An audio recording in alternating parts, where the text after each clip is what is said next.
انہوں نے بالآخر جب وہ قوت حاصل کی تو انہوں نے اپنے تمام اصولوں کو بالائے طاق رکھ کے وہ قوت حاصل کی، اور بالائے طاق رکھنے کے بعد بھی انہوں نے اس رویے کو نہیں بدلا کہ قوت حاصل ہو گئی ہے تو میں پاکستان یا پاکستان کی بھلائی کے لیے یعنی ایفیکٹولی اچھے طریقے سے کس طریقے سے کام کر سکوں، وہ انہوں نے نہیں کیا۔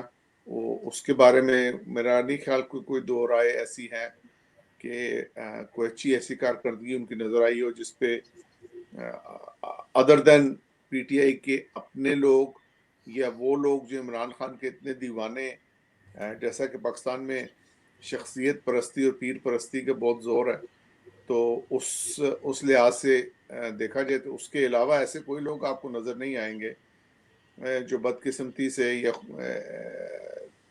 اتنے بیوقوف ہوں، احمق ہوں کہ وہ اس حکومت کی کارکردگی کو اچھا کہہ سکیں۔ معاشی طور پہ دیکھ لیں، انہوں نے کوئی کام ایسا خاص نہیں کیا جس سے ملک میں بہتری آئی ہو، بلکہ معاشی طور پہ کچھ تنزلی کے آثار ضرور نظر آئیں۔ ملک کے اندر جو بنیادی ریفارمز ہیں، بنیادی اصلاحات ہیں، مثلا تعلیم کا کام، ایک نصاب تعلیم بنانا، پوری قوم کو ایک قوم کے طور پہ ایک نقطہ نظر پہ مرکوز کرنا، ایک ان کو ویژن دینا، اس بارے میں کوئی ایسا کام نہیں ہوا، کیونکہ دیکھیں قومیں بنتی ہیں ایک ویژن کے ساتھ، جس طرح ہر انسان کے اپنی زندگی کا ایک مشن ہوتا ہے، قوم بھی ایک ایسی آرگنائزیشن ہے جو ایک ویژن کے ساتھ چلتی ہے۔ آپ دیکھ لیں تاریخ ایسی مثالوں سے بھری پڑی ہے،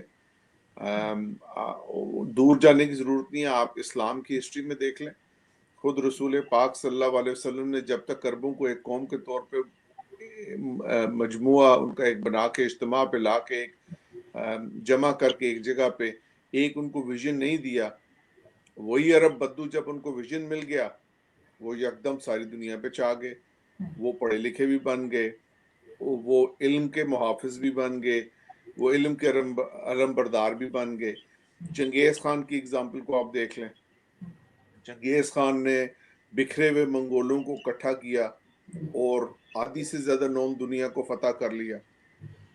اسکندر اعظم کی اگزامپل دیکھ لیں، یعنی آپ باقی ساری چھوڑ دیں، پاکستان اور ہندوستان کی آزادی کی مثال کو سامنے رکھ لیں کہ پاکستان کو بناتے وقت قائد اعظم نے ساری مسلمانوں کو یا زیادہ تر مسلمانوں کو کم سے کم ایک نقطے پہ مرکوز کر دیا۔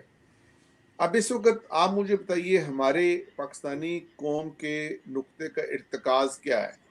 کیا پاکستانی پہلے ایک قوم ہے؟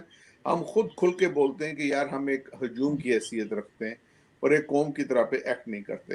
تو یہ خان صاحب کو اس بات کا احساس ہونا چاہیے تھا کہ یار اس سے پہلے اگر پچھلے 70-72 سال میں یہ کام نہیں ہوا تو کم سے کم میں اب ایک ایسا کام تو کروں، ایک ایسا ویژن تو دوں ان کو کہ بھائی اگر آپ نے اس کو اسلام کے نام پہ بنا یہ ملک تو وہ کون سا اسلام ہے جس کے نام پہ بنا، چلو اسی کو ڈیفائن کر لیں، ٹھیک ہے؟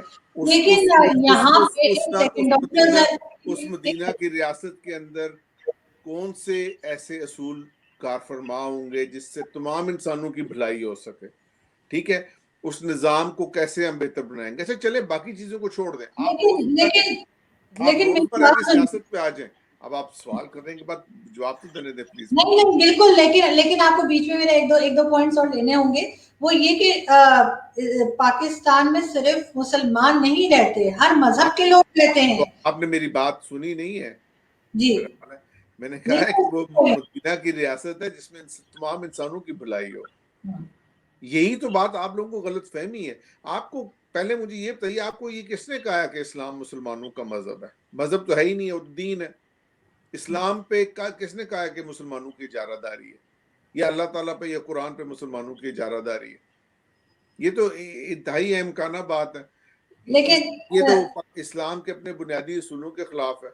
آپ کی آواز ہلکی آ رہی ہے۔ خدا ہے جو سا وہ تمام کائنات کا مالک ہے، تمام انسانوں کا بنانے والا ہے، وہ تو سب انسانوں کے اس پہ برابر حق ہے، ساری چیزیں اس کا اس سے تعلق کوئی نہیں. میں ویسے بھی اسی بارے میں آپ کے اسی غلط فہمی کو آپ کی کلیریفائی کرنا چاہ رہا ہوں کہ جو اسلام آپ کے نبی کریم نے دیا تھا اس کے اندر یہودیوں کے بھی حقوق تھے، مشرکین کے بھی حقوق تھے، کافروں کے بھی حقوق تھے.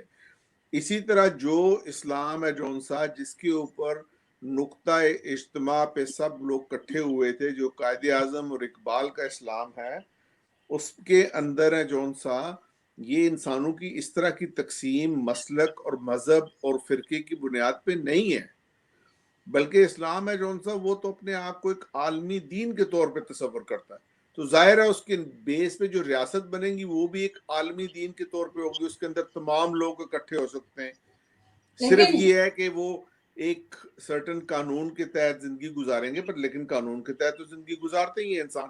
آپ تھوڑی سی اس کو ڈسکشن کو بحث کو تھوڑی سی دوسری طرف لے گئی ہیں. اب مجھے واپس آنے دیجئے. لیکن اے پی سی کی طرف ہی آنے والا گا کہ خان صاحب نے تو ایک نقطہ اجتماع پہ بھی نہیں لائے نا.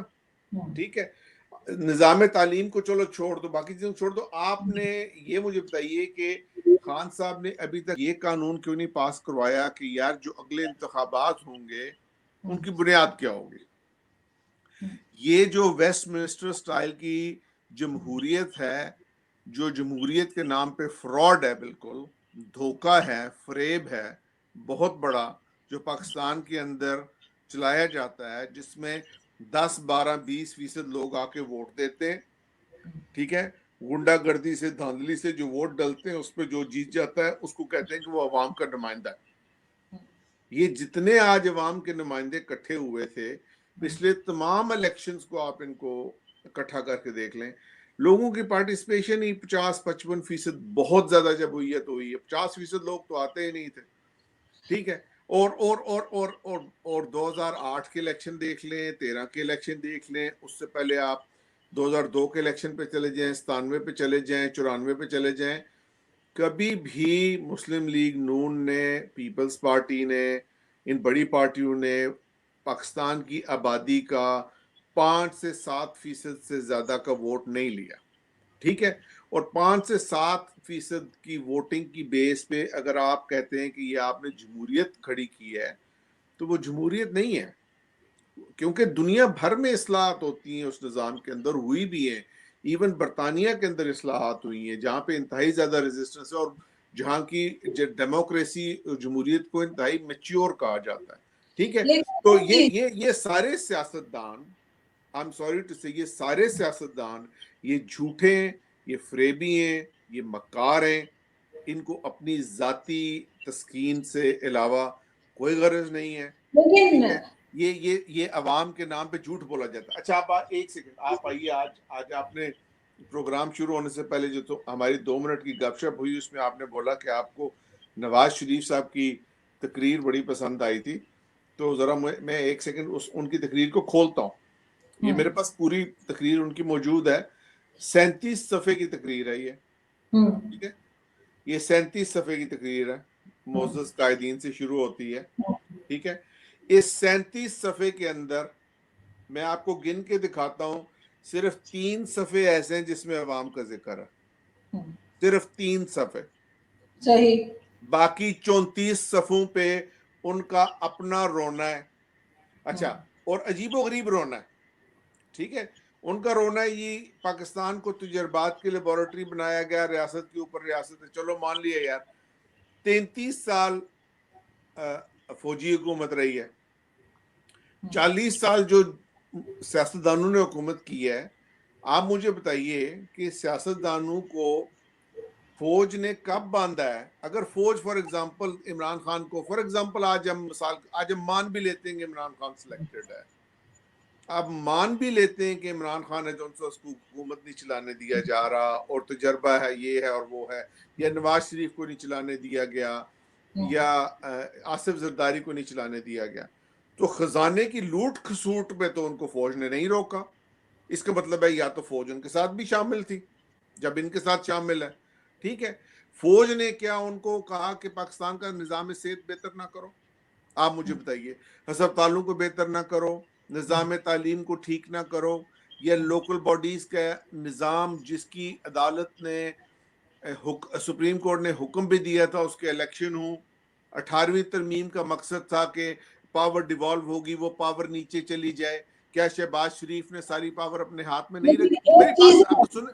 دیکھیں آپ کے ساتھ پرابلم یہ ہے کہ آپ سب جو میڈیا ہو نا سارے کے سارا, ٹھیک ہے, اس وقت اب حامد میر جیسے شخص کو کیا پرواہ ہے یار. حامد میر ہے جون سا اس نظام کا حصہ ہے جس کے اندر حامد میر اپنا فون. مجھے بتائیے, بات تو پوری سن لیتے یار, بات تو پوری کر, آپ مجھے بات ہی پوری نہیں کرنے دے رہی ہیں. بات پوری کریں لیکن نہیں آپ بات پوری نہیں کرنے دے رہی ہیں. نہیں, بات پوری کرنے کے بعد سوال پوچھیے گا.